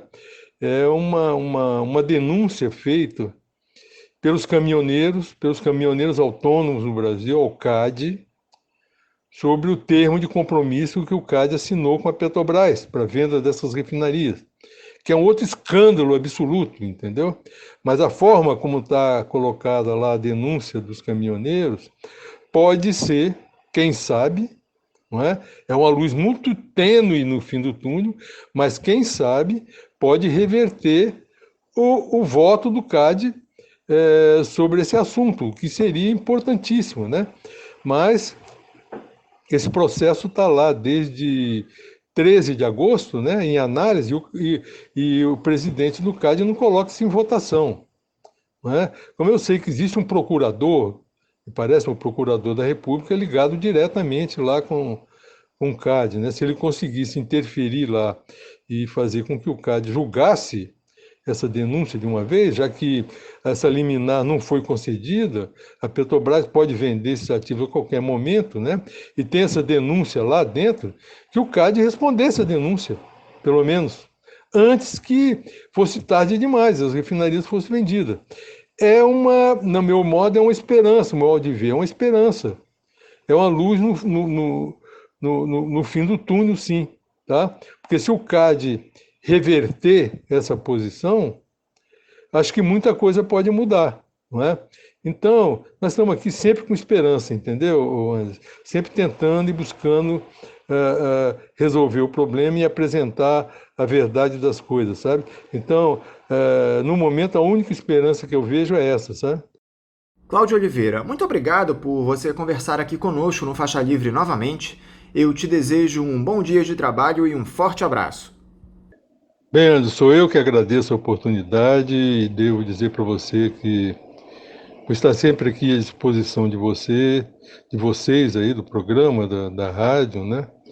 Para trazer mais esclarecimentos que aparecerem necessários, né? Sobre esse assunto da Petrobras que realmente nos preocupa muito porque nós achamos de fundamental importância, não é só para a Petrobras, não, é para o Brasil, para o povo brasileiro, para o futuro da nação. Nossos filhos, nossos netos, isso vai refletir em todo mundo, sabe? Então, eu vou estar sempre aqui à disposição de vocês. Muito obrigado pela oportunidade e um bom dia a todos, tá? Conversamos aqui com o economista aposentado da Petrobras, Cláudio de Costa Oliveira. E agora eu volto a fazer a leitura dos recados que vocês ouvintes nos enviam aqui ao programa. O André, lá do Morro da Formiga, nosso ouvinte histórico, faz aqui uma crítica. Ele diz o seguinte: bom dia, família Faixa Livre. 5 dias e 10 horas de programa durante a semana e nenhum recado dos ouvintes foi lido. A razão maior do programa existir é a sua audiência e avalio que a mesma deva ser valorizada, como solicito já faz algum tempo. Fraternalmente, gostaria de entender quais seriam as grandes dificuldades de se disponibilizar 5 minutos diários para que as mensagens sejam lidas. Abraços. Então, André, o grande problema é o seguinte. Nesse formato que a gente faz de gravações do dia anterior, a gente não consegue ter um controle efetivo a respeito das respostas que os entrevistados nos enviam. Nós aqui da produção solicitamos uma determinada duração para as respostas, mas muitas vezes os entrevistados falam muito mais do que aquilo que nós pedimos a eles. Então, infelizmente, esse formato complica demais que nós consigamos encaixar os recados dos ouvintes todos os dias no programa. Isso sem contar que a realidade política do nosso país anda complicada e são muitos os temas que nós temos de pautar aqui no Faixa Livre, André. Eu reconheço a tua crítica, ela faz todo sentido, mas infelizmente isso nem sempre está no controle de nós aqui da produção do programa por conta desse formato atual em que o programa é produzido, tá bom, André? Eu vou continuar aqui tentando atender as demandas de tantos recados que vocês ouvintes nos enviam diariamente aqui no Faixa Livre, tá bom? Obrigado pra você, um abraço. O Alfredo Jorge Martins, lá no nosso YouTube, manda aqui um força faixa. Obrigado aí pelo incentivo, Alfredo. Valeu mesmo, um abraço pra você. O José Paulo Malveira, no nosso YouTube, também diz: quero que alguém comece uma campanha fora Bolsonaro, exemplo panelaço. Tá aí muito bem observado, José. A nossa esquerda não tem conseguido puxar uma campanha pela saída do Jair Bolsonaro lá do Palácio do Planalto. Essa é uma necessidade premente para nós que somos comprometidos com a democracia e com o avanço do nosso país, né, José? Obrigado aí pelo teu recado. Pelo nosso Facebook, aqui 2 elogios, ó. O Marcos Antônio diz: imperdível. E o Wilson Lopes: não posso deixar de ouvir. Obrigado aí, muito obrigado, Marcos Antônio e Wilson, pela força e pela audiência que vocês têm nos dado aqui no Faixa Livre, tá bom? A Mirtes Cohen, no nosso YouTube: muito bom o Faixa Livre, mais um elogio. Obrigado a você, Mirtes. No Facebook, a Estela Macedo: vai bombar! Isso em relação às entrevistas que nós fizemos no dia 22 de setembro, com o nosso querido Paulo Passarinho, o Ruda Hit e o Ari Girota. Obrigado, Estela, pelo teu recado mais uma vez. O André volta a participar aqui lá do Morro da Formiga. Ele diz: bom dia, família Faixa Livre. É sempre um prazer escutar Paulo Passarinho e suas reflexões pertinentes. Um batalhador que tem um trabalho concreto e relevante em sua trajetória, sendo parte integrante do maior canal de comunicação independente e a serviço do povo brasileiro, muito diferente da esmagadora maioria dos teóricos, críticos e elaboradores de diagnósticos que temos nas ditas oposições e dentre os autodenominados progressistas. Abraços. A gente concorda plenamente com os teus elogios aqui ao Paulo Passarinho, André. É uma figura importantíssima no nosso debate político. um expoente da nossa esquerda no Brasil e que vai continuar conosco por muito tempo aqui no Faixa Livre, André. Obrigado pelo teu recado. Eu tenho outro elogio aqui, a entrevista do Paulo Passarinho, Wilson Lopes. Parabéns, Paulo, pela entrevista. No Facebook, o Maurício, lá de São João de Meriti, ouvinte histórico também aqui do programa, diz: olha, programa Faixa Livre de segunda a sexta, de 8 às 10 na Rádio Bandeirantes Rio AM 1360, eu recomendo.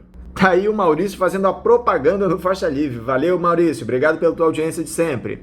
No YouTube, a Marilda da Silva Ribeiro de Souza diz: o programa não está sendo transmitido pelo Rádio Band ainda? Lamentável, quem não tem celular não pode ouvir. Pois é, a Marilda se refere a um dia em que nós tivemos um problema na transmissão do programa pela Rádio Bandeirantes. O programa não foi ao ar por conta de questões técnicas, mas felizmente tudo foi resolvido e o nosso programa está aí, de volta a vocês ouvintes no rádio. Tá bom, Marilda? Obrigado pelo teu recado. O Carlos José faz a mesma reclamação aqui, perguntando se o programa não está sendo transmitido pela Rádio Band AM. Pois é, Carlos, mais uma vez aqui eu repito, nesse dia 23 o programa não foi ao ar por conta de um problema técnico que nós tivemos, tá bom? Novamente a Mirtes Cohen nos elogia aqui, ó, muito bom mesmo o programa. Estou no Amazonas e o ouço pela internet, vou procurar a rádio. Tá aí, o Faixa Livre vai a todos os cantos do nosso país e do mundo pelas transmissões do nosso site, pelo nosso aplicativo. Muito obrigado, Mirtes, pela audiência de você aí no Amazonas, que tanto sofre aí com as queimadas na floresta amazônica. Nós temos debatido muito isso aqui no Faixa Livre, Mirtes. Obrigado pela tua participação de sempre. E ela volta a participar, ela diz o seguinte: o que Irã está falando sobre o identitarismo e a defasagem da esquerda, dita New Left? Disse que é sob o patrocínio de George Soros. O que ele acha? Mirtes, eu vou guardar aqui o teu questionamento, tá bom? E a gente vai fazê-lo ao Irã na próxima vez que ele participar aqui no programa. Obrigado mais uma vez, Mirtes. O Ricardo Félix faz uma ponderação aqui, ele pergunta o seguinte: é sério que o Crivella falou que ia instalar bueiros eletrônicos? É um inepto mesmo. Em tempo, parabéns, mais um programa primoroso. Muito obrigado, Ricardo, pela tua audiência, pelos teus elogios. Pois é, Ricardo, o prefeito do Rio chegou no início do seu mandato a defender a instalação de bueiros eletrônicos para, teoricamente, acabar com os problemas das enchentes aqui no município. É mole? Lamentável, parece até piada, não é, Ricardo? Obrigado aí mais uma vez pela tua audiência, meu amigo. Bom dia, Anderson. Fico muito feliz de ver que o nosso Faixa continua de pé. Adoro vocês e amei ouvir o Paulo ontem. Até pensei que ele estivesse de volta. Saúde para toda a família Faixa Livre e fora Bolsonaro. Nádia, muito obrigado pelo teu recado, pelo teu incentivo a nós aqui no programa, também pela tua audiência. E o Paulo sempre estará conosco aqui no Faixa Livre. Ele é uma figura importantíssima no debate político da nossa esquerda, não é não, Nádia? Obrigado mais uma vez pelo teu recado. No YouTube, o Marcos Schneider. A jornalista Celeste Sintra vem há anos garantindo a excelência do trabalho jornalístico do programa. Duas gigantes jornalistas, Celeste e Natália. Não há sucesso na linha de frente sem um apoio profissional firme. Parabéns a todos do Velho Faixa. Eu concordo plenamente com você, Marcos, e canso de dizer isso aqui no programa. O sucesso aqui do Faixa Livre se dá tanto pelo trabalho da Celeste, incessante na produção das pautas aqui do programa, como da Natália Moraes, que nos auxilia enormemente, não só nesse momento atual em que nós estamos, mas também na época em que o programa era ao vivo. O trabalho delas é fundamental para que o Faixa Livre siga vivo aqui nas ondas do rádio. Eu, mais uma vez, homenageio as duas, tanto a Celeste Sintra como a Natália Moraes, e agradeço a todo o bom trabalho que elas têm feito ao longo dos últimos anos. Muito obrigado pela lembrança, tá bom, Marcos? Um abraço para você. No YouTube, o Silvio Santos: por que não convidam Rômulus Maia do Duplo Expresso? Acho muito esclarecedor. Silvio, você não é o único que tem pedido isso, não. Eu vou passar aqui a Celeste Sintra, a tua pauta, e a gente vai ver se a gente consegue colocar o Rômulus Maia aqui para conversar conosco, tá bom? Um abraço para você. Mais uma vez, a Mirtes Cohen nos manda bom dia. Bom dia também, Mirtes. O VT Azevedo: estamos cercados de facções do tráfico, das milícias e dos políticos. É verdade, VT. A nossa classe política, infelizmente, tem atuado de maneira deletéria para a nossa sociedade. Infelizmente, você tem toda a razão. Obrigado mais uma vez pelo teu recado e pela tua audiência aqui no Faixa Livre, tá bom, VT?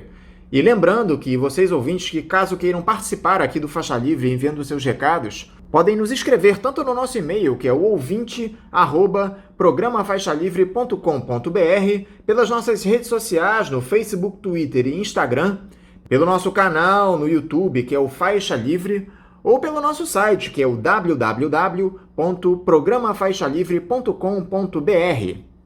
Vamos agora a um novo intervalo. Voltaremos daqui a pouquinho. Voltamos a apresentar Faixa Livre. Já voltamos, ouvintes, e agora eu cumprimento o economista, assessor da Rede Brasileira pela Integração dos Povos, a REBRIP, e membro da coordenação da Associação Brasileira de Economistas pela Democracia, Adhemar Mineiro. Adhemar Mineiro, bom dia. Bom dia, Anderson, e um bom dia aos ouvintes do Faixa Livre. Adhemar, muito obrigado por você novamente estar aqui conosco no Faixa Livre. Adhemar, ao contrário do que o governo federal tenta passar, a recuperação da nossa economia ainda no meio da pandemia está muito aquém do necessário. Nós tivemos uma melhora tímida nos índices relacionados à produção industrial. Em agosto houve crescimento de 3,2% em relação ao mês anterior, mas isso ainda não foi suficiente para suprir as perdas acumuladas no ano, que estão na casa dos 27%. Além disso, nós temos um cenário terrível no mercado de trabalho. O desemprego e o desalento seguem em níveis altíssimos. Essa retórica do governo de que a economia vem retomando o caminho do crescimento depois da pandemia ainda cola para alguém, Adhemar? Olha, Anderson, eu acho que é importante as pessoas tomarem pé de uma situação. Quer dizer, a economia, na verdade, antes mesmo da pandemia, ela já vinha numa trajetória complicada, né? Patinando, andando de lado, não vinha crescendo, né? E esse quadro, evidentemente, se agravou com a pandemia. O cenário internacional também não é dos melhores, né? Um cenário de muita incerteza. Então, o que você tem, na verdade, é que, digamos, os analistas sabem, não é, que você está numa situação difícil. Quer dizer, toda a avaliação que é feita apontando, tentando relativizar essa situação, na verdade tem um viés de certa forma, sustentação ao governo, sustentação da linha política, especialmente da política econômica que vem sendo seguida.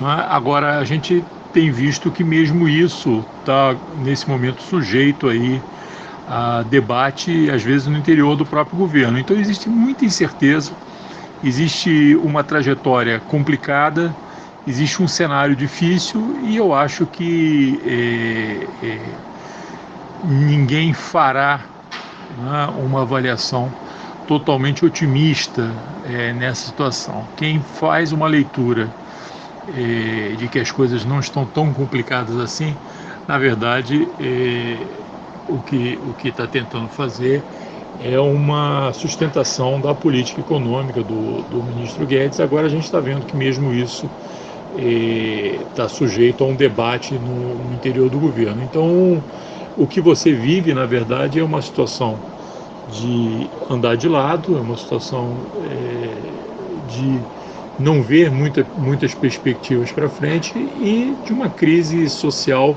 bastante grave, né, no país, com uma taxa de desemprego muito alta.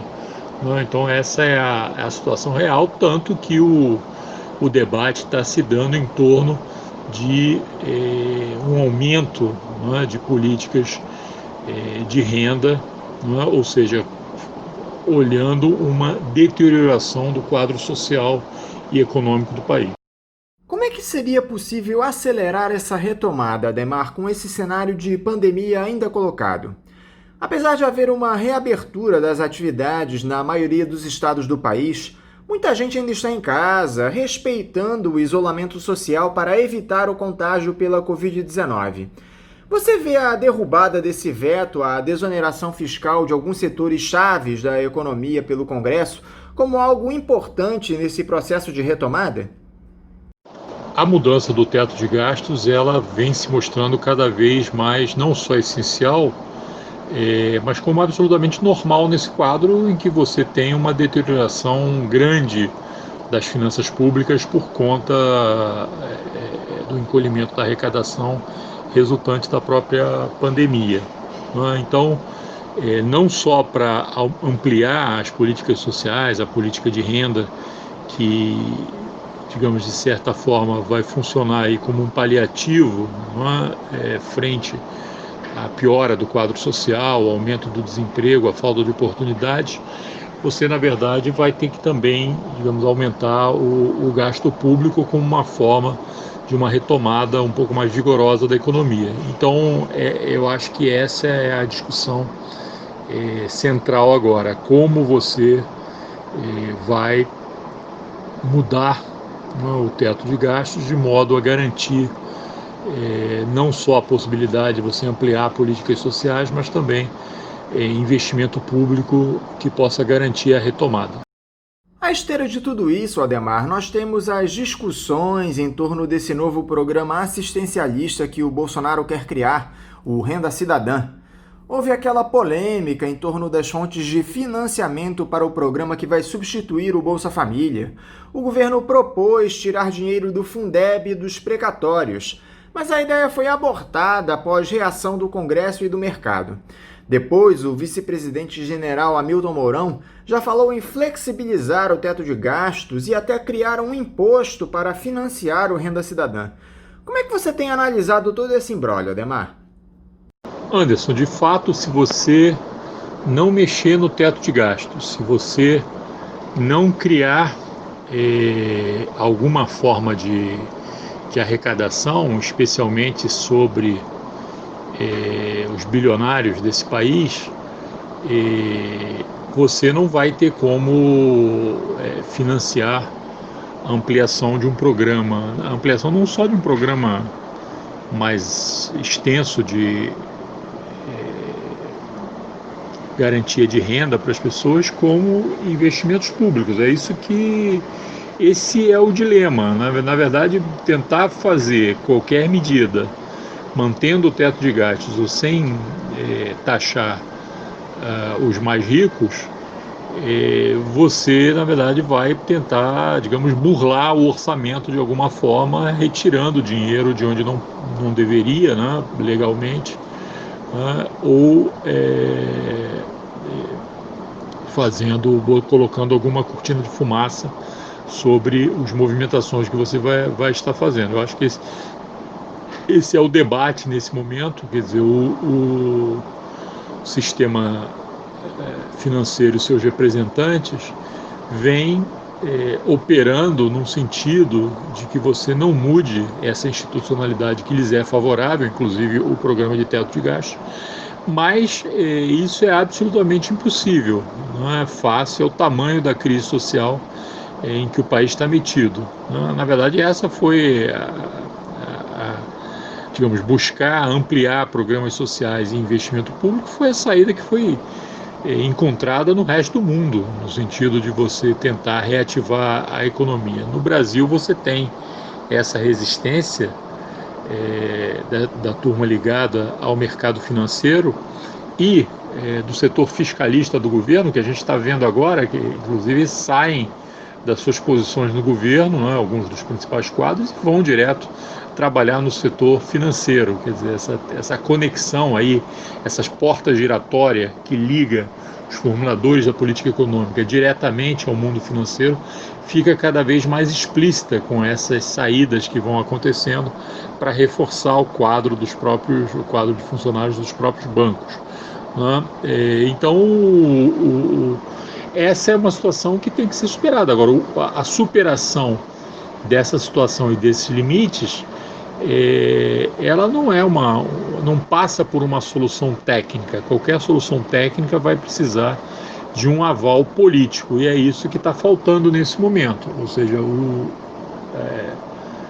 governo, especialmente o presidente da República, está amarrado pelos compromissos que fez desde o processo eleitoral com esses setores que representam os interesses do mundo financeiro. Essa queda de braço aí, em que algumas horas parece que vai ter uma ruptura, em outras parece que os lados vão chegar a um acordo no sentido de alguma alternativa, é o que a gente está vendo do ponto de vista da gestão macroeconômica nesse momento, dentro dos próprios formuladores do governo, da política econômica. E já está virando uma queda de braço meio pública entre setores do próprio governo que, no final da semana passada, inclusive, explicitamente se acusavam um ao outro, né? Agora, você acha que os neoliberais vão abrir mão da emenda constitucional 95 para atender aos anseios eleitoreiros do Jair Bolsonaro, Adhemar? Isso é o que a gente vai ver nos próximos capítulos, né? Essa tensão já tem acontecido, né? E uma avaliação vai ter que ser feita por esses setores na medida em que o teto de gastos vai se mostrando insustentável. Então tem que se buscar, do ponto de vista deles, uma alternativa. Do ponto de vista de quem não está no governo, cabe pressionar, não é, pela ampliação de políticas sociais e por mais investimentos públicos, como a única forma que você tem de realmente minorar, de certa forma, a crise social e recuperar alguma forma mais robusta de crescimento econômico nesse momento. Então esse é o debate que a gente vai tendo cada vez mais, hoje refletido dentro do próprio governo, mas também existe uma pressão social nesse sentido, de você ampliar os programas sociais e você aumentar o investimento público. E esses embates na cúpula da economia lá em Brasília, Adhemar? Primeiro, o ministro Paulo Guedes e o presidente da Câmara, Rodrigo Maia, mais uma vez trocaram acusações. O deputado chegou a dizer que o Guedes estaria desequilibrado. Depois houve esse embate entre o posto Ipiranga do presidente da República e o titular da pasta do Desenvolvimento Regional, Rogério Marinho, justamente por conta do teto de gastos. O Guedes afirmou ser irresponsável furar a emenda constitucional 95 para ganhar a eleição. Pelo jeito, o ministro da Economia está se indispondo com todo mundo, especialmente com os planos de reeleição do Bolsonaro. Será que ele se segura no cargo, Adhemar? De novo, essas são as cenas dos próximos capítulos, né? Aparentemente, o ministro da Economia, ele quer encetar em suas mãos um poder absoluto, né? Então ele, digamos, compra uma briga, como você citou, com a área de desenvolvimento regional, né? O setor mais político do governo, né? Em que tem mais à frente o ministro Rogério Marinho, mas que a gente já sabe também que tem, digamos, o suporte aí de uma importante área militar dentro do governo, preocupada aí com a retomada de investimentos em infraestrutura, né? Então, de um lado, essa é a briga dentro do governo. Por outro lado, o Paulo Guedes compra uma briga também com um setor do Congresso, né, especialmente com o presidente da Câmara, o deputado Rodrigo Maia, que é um dos pilares aí de sustentação da manutenção da política de teto de gastos. Então, do ponto de vista da formulação macroeconômica, o presidente da Câmara estaria muito mais próximo do ministro Paulo Guedes. Aparentemente, o ministro Paulo Guedes quer mostrar que ele é o que dá as cartas em qualquer situação, tanto dentro do governo quanto nessa relação com o Congresso. E ao fazer esses movimentos, ele vai se isolando, né, se isolando politicamente e tornando cada vez mais difícil a sua própria situação, né? Então, esse é o quadro que está desenhado, pelo que está desenhado hoje, né? E o que você me pergunta, isso são as cenas dos próximos capítulos. Eu não sei até que ponto, em determinado momento, vai aparecer aí o pragmatismo do ministro Paulo Guedes, no sentido de permanecer a sua posição atual, ou se ele vai esticar a corda para além do razoável e deixar essa corda arrebentar, né? Isso é o que a gente vai ver aí nesse próximo período, se desenhar aí em Brasília, inclusive porque você tem, digamos, o quadro social que vai se agravando rapidamente, você tem dois processos eleitorais que vão ser importantes aí para medir o que pode acontecer no futuro, tanto o processo eleitoral das eleições municipais aqui no Brasil, quanto o próprio processo de eleições para presidência e Congresso nos Estados Unidos, não é? E você tem uma discussão importante, que é a discussão do orçamento, que vai acontecer daqui até o final do ano. Então, todos esses elementos, eles vão ajudar a deixar esse quadro de disputa ainda mais claro para a gente. Como é que você avaliou o lançamento dessa nova modalidade de transferência eletrônica instantânea chamada pelo Banco Central de Pix, Adhemar? Isso traz mais vantagens para os correntistas ou para os bancos, na sua opinião? Anderson, isso é mais uma mudança tecnológica aí no mercado financeiro, e a possibilidade dos bancos trabalharem com essa modalidade, especialmente os grandes bancos que têm menos agilidade nas suas operações, ao adotarem esse tipo de mecanismo, permite a eles concorrer mais de perto, e com mais agilidade em relação a todo esse setor de pequenos bancos eletrônicos que vem tomando uma parte do mercado, especialmente o mercado desse tipo de transação de pequenos correntistas, mais ágil, enfim, mais imediata, né? Então me parece mais um mecanismo que vai, digamos, auxiliar os grandes bancos nessa concorrência aí com esses bancos eletrônicos que vêm ganhando espaço. Agora, na medida que isso acontece, também o correntista é beneficiado com uma agilidade maior, com operações mais baratas em função dessa concorrência que vai acontecendo, né? Então, é um mecanismo que tem a ver com essa disputa, né, entre essas modalidades hoje existentes no mercado financeiro, né, e que acaba, de certa forma, beneficiando em última instância o correntista também, embora a gente vá ter que ver, digamos, o que acontece, né, nesse processo concorrencial para frente, né, e a gente sabe que o que às vezes é concorrência num determinado momento acaba virando cartel do momento seguinte. O mercado financeiro é ágil em fazer esse tipo de coisa, então a gente vai ter que continuar de olho, né? Algo que provocou oscilação na economia global, Adhemar, foi essa notícia de que o presidente dos Estados Unidos, Donald Trump, contraiu a Covid-19 às vésperas das eleições. A cotação do petróleo caiu no final da última semana, bem como as bolsas. O estado de saúde do Trump pode trazer problemas maiores para a economia mundial, Adhemar? Anderson, do jeito que a economia mundial anda frágil, né, qualquer coisa causa um aumento dessa fragilidade, né? Então essa situação, especialmente em meio a um processo eleitoral nos Estados Unidos, né, onde um dos elementos do debate é exatamente a promoção de regulação e taxação do mercado financeiro, do mercado enfim, dos mercados eletrônicos, né, aí das empresas do Vale do Silício, dessas empresas que ganham muito dinheiro na internet, né, tem colocado aí dúvidas sobre o futuro, né? Então,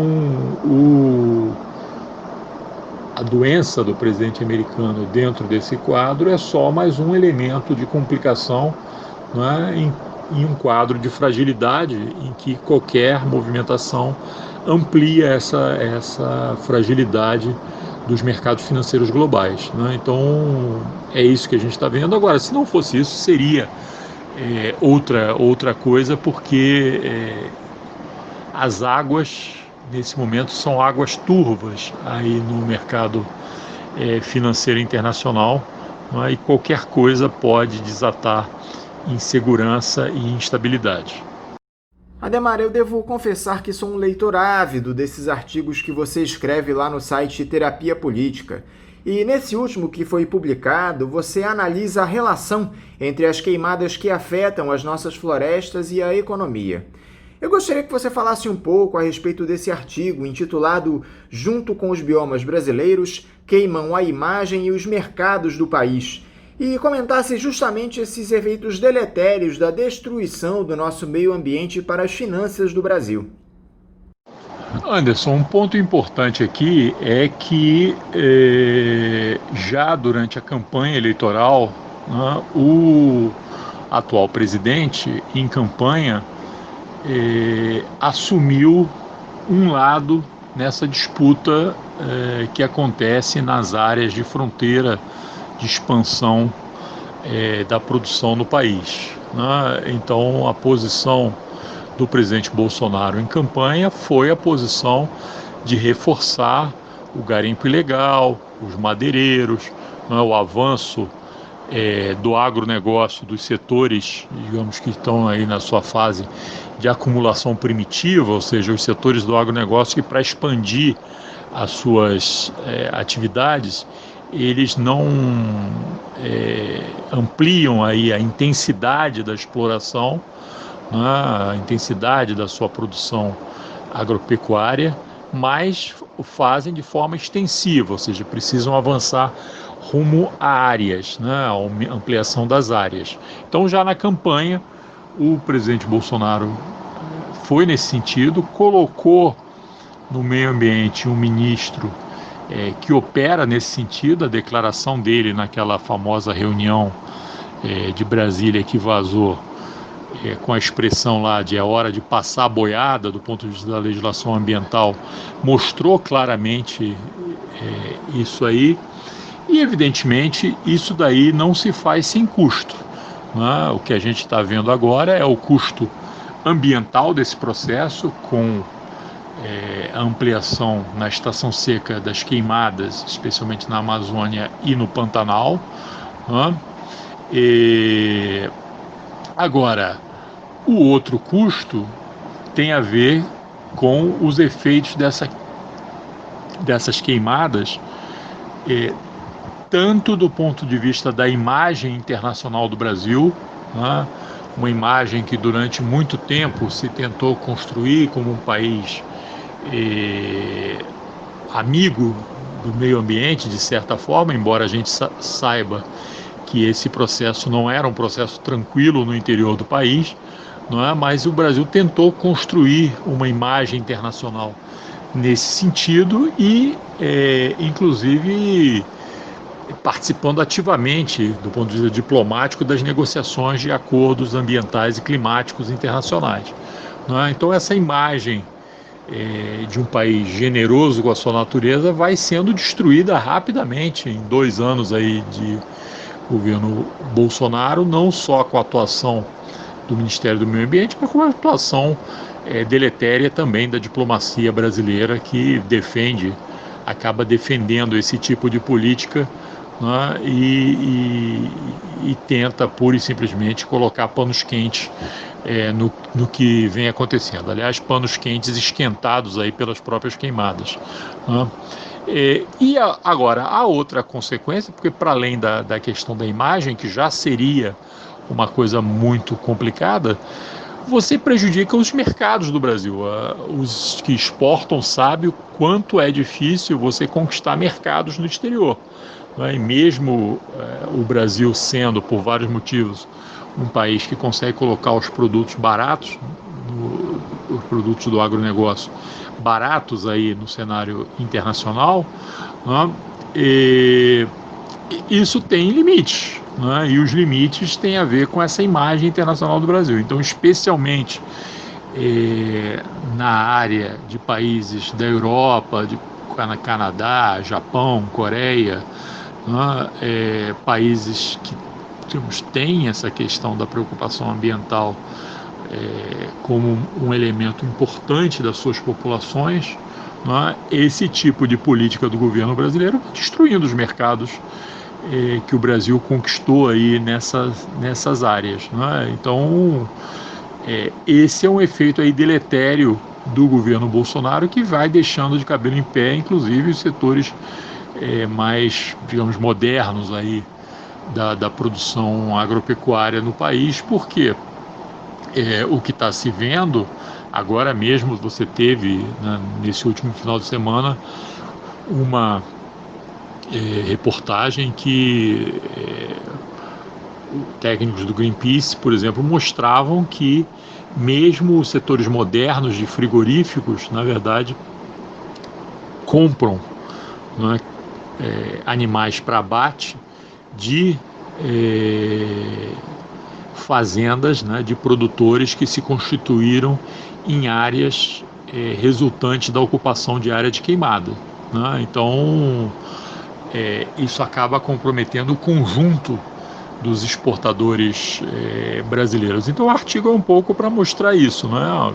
Evidentemente com os limites aí do curto espaço que você tem nos blogs, né? Mas um pouco mostrando essa preocupação. E eu chamo a atenção que isso é importante também no momento em que você, digamos, a qualquer instante, vai colocar em discussão no Congresso Nacional os acordos que foram negociados tanto com a União Europeia, né, acordos de comércio que foram negociados com a União Europeia, quanto com um grupo pequeno de países, mas muito ricos, chamados EFTA, né, a área europeia de livre comércio, né, que envolve basicamente Suíça, Noruega, Liechtenstein e Islândia, né, países de renda per capita muito alta, digamos, com pouca população, mas enfim, os acordos com a União Europeia e com a EFTA, eles estão andando em simultâneo, e eles, digamos, uma vez assinados, acabarão reforçando essa tendência,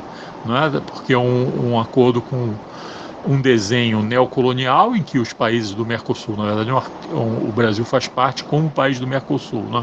E os países do Mercosul entram como exportadores de produtos primários e importadores de produtos manufaturados e serviços, tanto da União Europeia quanto do EFTA. Então, na verdade, uma vez assinado, esse tipo de acordo vai reforçar exatamente essa tendência aí de destruição desses biomas que ainda resistem para a expansão da produção agrícola e pecuária do país. Então é muito complicado isso, muito complicado. É bom que os deputados fiquem atentos, porque se o Congresso aprova esses acordos, o Congresso passa a ser cúmplice dessa tragédia que vem acontecendo nessas áreas do Brasil de destruição aí dos biomas, especialmente o Pantanal e a Amazônia.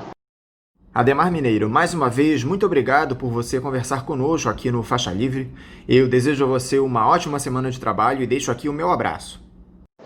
Anderson, mais uma vez obrigado, né, por essa oportunidade de a gente poder estar aqui debatendo alguns desses temas, né, e eu desejo para você, para os ouvintes do Faixa Livre, para o pessoal da produção aí, muita força e uma boa semana também. Ok? Grande abraço. Conversamos aqui com o economista, assessor da Rede Brasileira pela Integração dos Povos, a REBRIP, e membro da coordenação da Associação Brasileira de Economistas pela Democracias, a ABED-RJ, Ademar Mineiro. E vamos encerrando a edição de hoje do Faixa Livre, convidando todos vocês para amanhã, a partir das 8 da manhã, estarem aqui novamente na Rádio Bandeirantes 1360 AM para mais um programa. Um abraço a todos vocês e até amanhã!